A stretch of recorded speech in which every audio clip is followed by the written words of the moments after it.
ರಾಜ್ಯಾದ್ಯಂತ ಜಾತಿ ಗಣತಿ ಸರ್ವೆ ವೇಳೆ ಸರ್ವರ್ ಸಮಸ್ಯೆಯಾಗ್ತಾ ಇದೆ. ಬಾಗಲಕೋಟೆ, ಕಲಬುರಗಿ, ಶಿವಮೊಗ್ಗ, ದಾವಣಗೆರೆಯಲ್ಲೂ ಸಹ ಜಾತಿ ಗಣತಿ ಸರ್ವೆ ನಿಧಾನಗತಿಯಲ್ಲಿ ಸಾಗ್ತಾ ಇದೆ. ಬಾಗಲಕೋಟೆ ಜಿಲ್ಲಾಡಳಿತ ಭವನ ಎದುರು ಸರ್ವೆ ವೇಳೆ ಆಗ್ತಿರುವಂತಹ ಸಮಸ್ಯೆ ಸರಿಪಡಿಸುವಂತೆ ಒತ್ತಾಯಿಸಿ ರಾಜ್ಯ ಪ್ರಾಥಮಿಕ ಶಾಲಾ ಶಿಕ್ಷಕರ ಸಂಘಟನೆ ವತಿಯಿಂದ ಪ್ರತಿಭಟನೆಯನ್ನ ನಡೆಸಲಾಯಿತು. ಮೊಬೈಲ್ನಲ್ಲಿ ಹಾಕುವ ಆಪ್ನಿಂದ ಸರಿಯಾದ ಲೊಕೇಶನ್ ಗೊತ್ತಾಗ್ತಾ ಇಲ್ಲ. ಇದ್ದ ಪ್ರದೇಶದಲ್ಲಿ ಸಮೀಕ್ಷೆ ಕಾರ್ಯ ಮಾಡುವಂತೆ ಆಗಬೇಕು. ಒಬ್ಬ ಸಮೀಕ್ಷಾದಾರರಿಗೆ 70ಕ್ಕಿಂತ ಹೆಚ್ಚು ಮನೆಗಳನ್ನು ನಿಗದಿಗೊಳಿಸಿದರೆ ನಿಗದಿತ ಸಮಯದಲ್ಲಿ ಪೂರ್ಣಗೊಳಿಸುವುದು ಸಾಧ್ಯವಾಗೋದಿಲ್ಲ.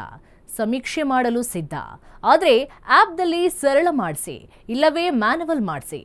ನೀವು ಹೇಳಿದ ಸಮಯಕ್ಕೆ ಸರ್ವೆ ಮಾಡಿಕೊಡುತ್ತೇವೆ ಎಂದು ಜಿಲ್ಲಾಧಿಕಾರಿಗಳಿಗೆ ಮನವಿಯನ್ನ ಸಲ್ಲಿಸಿದ್ದಾರೆ.